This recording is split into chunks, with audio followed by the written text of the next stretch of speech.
Hey guys, it's Team Schoolyard here today with the third and final video this week, making up for how many weeks have we gone without posting a video? Like I don't two? know, a few, yeah. 2, yeah.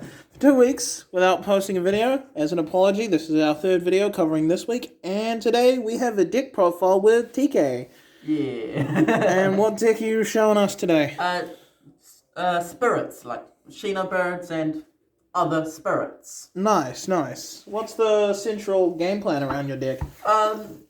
Well, it's not well made, but it's going second, and you bounce your opponent's monsters and monsters to hand and spell traps to deck to special summon a spirit monster from your hand or deck, because that's what the effects of the big boss monsters who will bounce themselves from the end phase as they are spirits. So I'll start by going through them. Alright, let's go through them. Let's start with the main deck monsters. So I play 3 Amanui Wato. You guys probably know what they do, but I'll re-explain it to you. They stop all monsters from activating their effects except for spirit monsters. And at the end phase of the turn, they are normal, summoned, or flipped face up. They return to the hand. This is here as a payoff for the second effect of your big spirit boss monsters. We'll explain about this guy more later then. Alright, that seems pretty solid. Next is Nikitama and Aratama. Nikitama, it gives you an extra normal summon of a spirit monster the turn when it's on field. During the turn it's normal summoned, you get an extra normal summon of a spirit monster. And when it's sent to the graveyard at all, if you've got a spirit monster on your field, you draw 1 card. It is a win effect, but luckily it's mandatory, so it will not miss the timing. And to go with Nikitama, we've got Aratama. The card you'll want to do your extra normal summon of Nikitama if you don't want to summon in Amano Iwato to stop your opponent's play. So Amano Iwato works like a Dark Ruler no more, basically. It works more like a skill drain. Ah, I see. Skill drain monster. Makes sense, yeah. Yeah. So Aratama, when normal summoned, it will search any spirit monster. So it can be these guys, or it can be your boss monsters, or even other. But it cannot search itself. And so the reason there's some cards in my extra deck that I play just because I've got these cards, normal one, normal the other. And I'll get to that when I get to my extra deck. Alright. So that's Aratama. Seems like a pretty solid starting plan. I play 1 Yadagarasu. Of course, the funny bird. Yeah, it's not a good card in this deck. I play it because it's funny. Everyone else has to have the funny picks. I play Quagga Turbo for a reason. Yep. Next up is the non-spirit monsters. So I'll start by, so we're playing the Incantations. 2 of Talismandra, 2 Candle, 1 Pencil Plume, and 1 Bookstone. Why are the ratios like that, though? Because searching from deck is better than getting cards from the graveyard. Makes sense. You could up the Bookstone or the Pencil Plume to 2, though in my opinion, upping Bookstone to 2 would be better than upping Pencil Plume to 2, because your boss monsters will bounce themselves back to the hand, but the spell card you use to summon them will go straight to the grave. Bookstone will get it from the grave. I don't play 2 because I already play enough cards in my deck. Fair enough. So, Candle, all of the incantations have an effect where you can reveal a ritual monster or ritual spell, depending on which one. These ones let you reveal a ritual spell. These ones let you reveal a ritual monster. Then it special summons itself from the hand and another incantation from deck. The other incantation, and all these cards' effects have effects when summoned from the deck. Mm-hmm. So, Candle, when summoned from deck, will search a ritual spell from the deck. Talismantra, when summoned from deck, will search a ritual monster from the deck. Pencil Plume, when summoned from deck, will add a ritual monster from the grave. Bookstone, when special summoned from the deck, will add a ritual spell from the grave. Now, where's the ritual traps? Sadly, though, all of these cards, while they're on the field, will lock you out of your extra deck.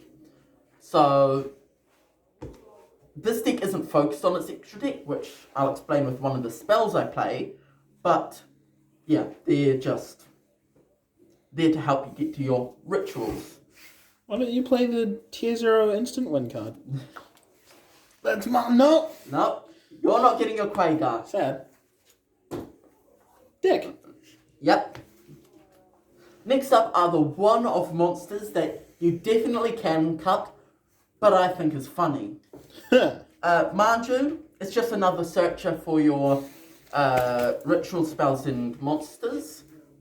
Radian, to get over your opponent's big boss monsters. Dino Wrestler Pankratops, just pop your opponent's monsters, and it's a big body and high stars for any ritual summons, same as Radian. Emperor Tanuki's Critic Out, I like it. It lets you ritual summon using monsters from your extra deck as material when you ritual summon. It will never come up. It's more often a brick in my hand than anything else, but I like it, so who cares? And Fair Gauze. enough. Why? Gauze is a battle trap, hand trap sort of thing. Not useful, not needed in the deck, has a lot of stars, can be used for ritual summoning. It was the only reason you used that for ritual summoning. Yeah, and also to blank a couple of damages. But Fair enough. cut it if you want to play a slightly better ritual Shinobird build. You I just do am this for playing fun. more than 40 cards, so definitely cut a lot of these cards that you think aren't useful. More than 40 cards are trendy at the moment. Yeah, more than 40 cards are trendy. Next up are our ritual monsters. Alrighty, here's the meat of it. So, to start off, we'll look at our Spirit Ritual monsters, which I play with 2 of each. Shino Baron Peacock and Shino Baroness Peacock. Shino Baron Peacock, when it's ritual summoned, it can only be ritual summoned and cannot be special summoned in other ways. Mm-hmm. And when it is ritual summoned, you can return up to 3 monsters your opponent controls to their hand, then... Sorry, am I intruding? Sorry. What's going on? We're just much. doing a deck profile. Yeah, just doing deck profile. G'day. G'day. Should I continue? Yeah, we'll cut this out. Don't worry. Yeah, It's all we'll good. cut this out. So, must be ritual summoned. If it's ritual summoned, you can return up to 3 monsters your opponent controls to the hand. Then you can special a level 4 or lower spirit monster from your hand, ignoring its summoning conditions. Usually I will summon Amano Iwato this way, just because it's skill drain on leaks. Sorry, guys.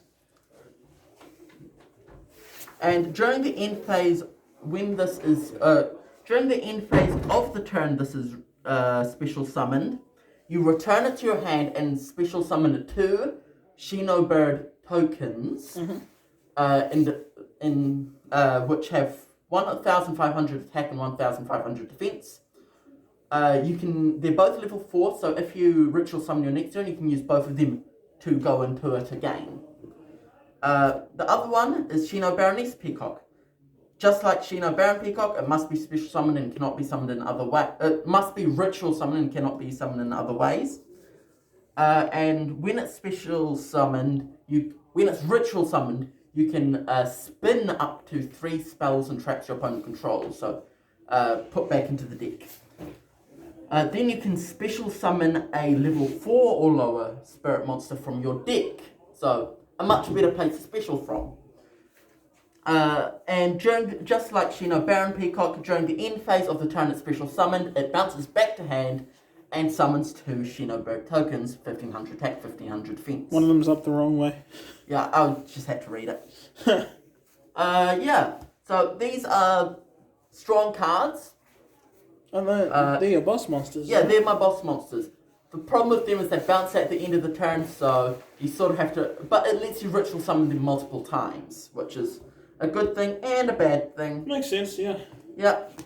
Next will be I play 2 Incantation Chalice Slime.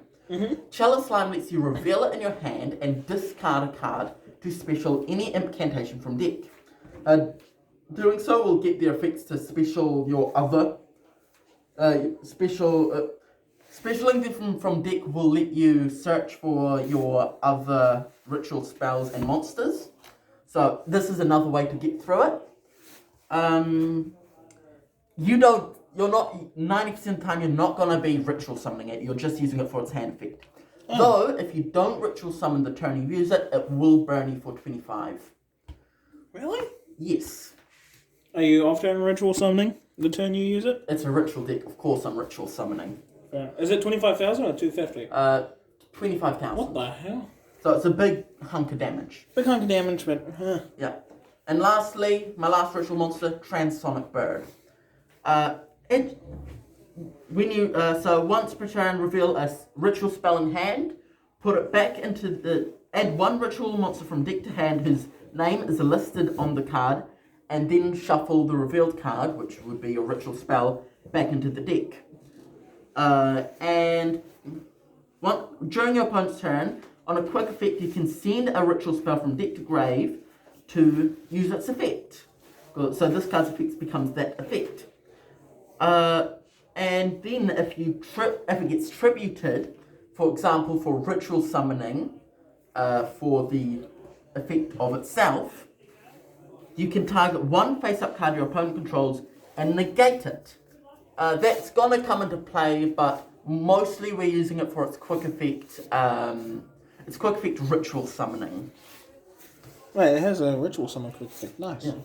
Yeah. Sadly, it's only during your opponent's turn, though. Next up, spell time. Ritual spells first. Huh. We're playing 3 Shinobird's Calling. It lists the 2 of them, so it can be pre-preparation of rites and also use the effect of Transonic Bird. It's a normal ritual spell, except you can also banish spirit monsters from your graveyard as material.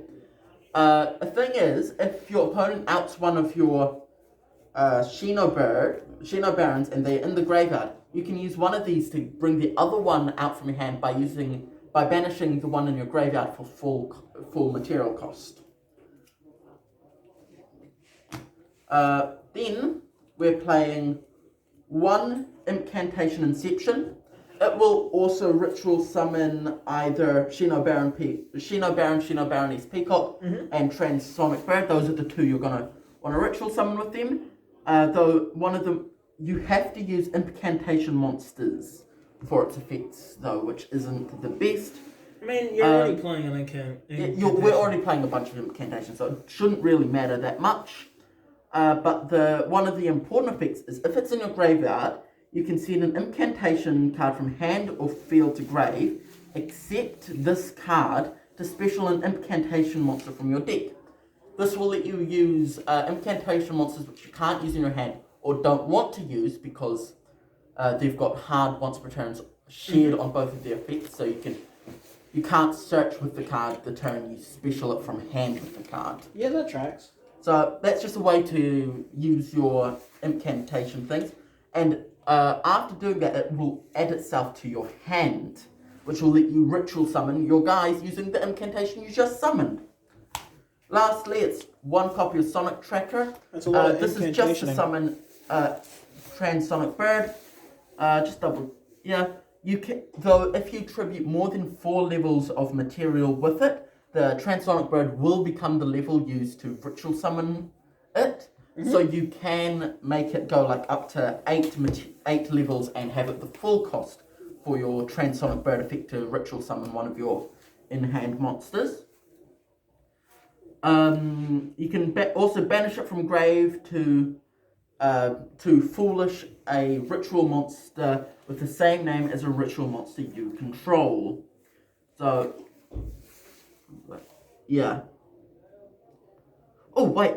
Sorry, I was wrong. It's same type or attribute. So, this Foolish, any ritual monster with the same type or attribute as a ritual monster you control. Sorry, I haven't read this much. I just bought it today, so I haven't really tried it that much out. It looked good, and I thought, why not? We should Fair have enough. this in. Seems like a pretty fun deck at the moment. So Yeah. Next up is our normal spells. 3 extra. We do not need our extra deck, so that's why we're playing 3 of them. Prosperity also works here. You can play both Prosperity and Extra. Extra's just a budget option. Yeah, Extra is the budget option. I'm not rich. None of us are. I assume you guys know what it is, but just to refresh your memories, banish 3 or 6 from your deck face down, from extra deck face down, to draw cards equal for 1 for every 3 cards you banish from your extra deck face down. You can't draw cards for the rest of the turn, and you have to activate during the start of your main phase 1. Next up is Shinobird Power Spot. It boosts your Shinobird. It boosts your spirit monsters by 500 attack, and if a wind monster goes back to your hand, you can add a spirit or a ritual spell from your deck to hand. It's not the best, seeing as we're not playing very many wind monsters that can bounce themselves. Only the rituals themselves and Yadagarasu, really. You can cut it. I just like playing a lot of Shinobird cards. Forbidden Chalice. It just buffs buffs a monster by 400 and negates their effects. Often I'll use this to turn off my own Amano Iwato, or stop my Shinobirds from bouncing Shinobarons from bouncing themselves during the end phase. But it is also just a budget imperm. I'm going to be honest. I mean, it works. It works. Double Dark Ruler. You could probably make this triple.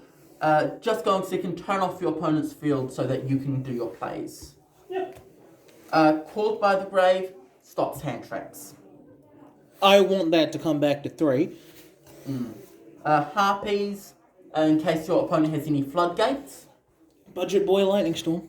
Raigeki. Budget Boy Lightning Storm. Exactly, in case your opponent has any monster floodgates or any sort of monster negation you can bait out. Shinobird Salvation. Before we go into traps, I will tell you that you should be playing triple pre-preparation of rights in here. I'm just poor. Yeah. We're both poor. I couldn't find someone who had it, so I'm not playing it. Do play 3 of it though, it is very good. Next up is our traps. We only play 4 of them.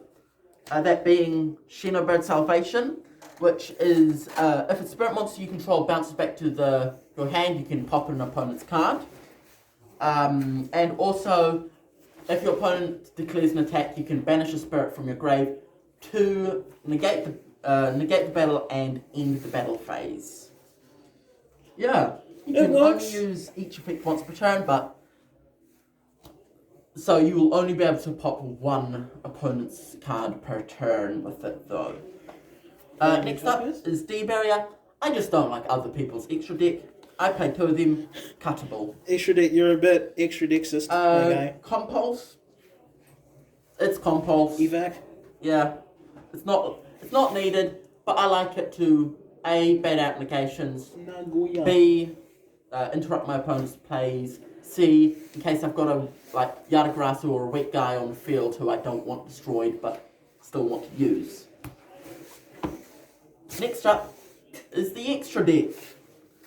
So, the extra deck is not very important, as I've said multiple times, but I do play a good amount of rank 3.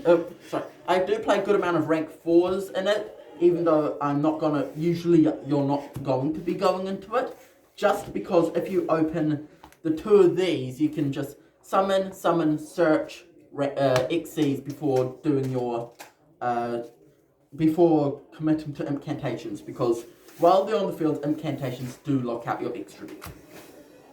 So I play BLS Soldier of Chaos. Because it's that funny ulti. I like it. It's an ulti I pulled. Wait, that's an Good ulti? Yeah, it's an ulti. Huh. Because it can use the tokens your Shinobirds make. It just needs 3 monsters of different names. Another thing you will want to play is just generic links that you can go into if you don't have incantations on the field. I did steal this deck from my this extra deck from my Sue Ship deck. So I am playing triple Shirawo class carrier. Not needed, not useful. Usually I won't be going into it. It's just extra. It's just more cards for extra. Same as Akira class carrier, Dreadnought. Castell, great piece of spot removal. You can play more if you want, but you're not gonna go into each deck more than once or twice a game usually. Ultimate Falcon, more cards for Extrav. This was just there. It's never coming out. AA Zeus, one of the more important cards in the deck.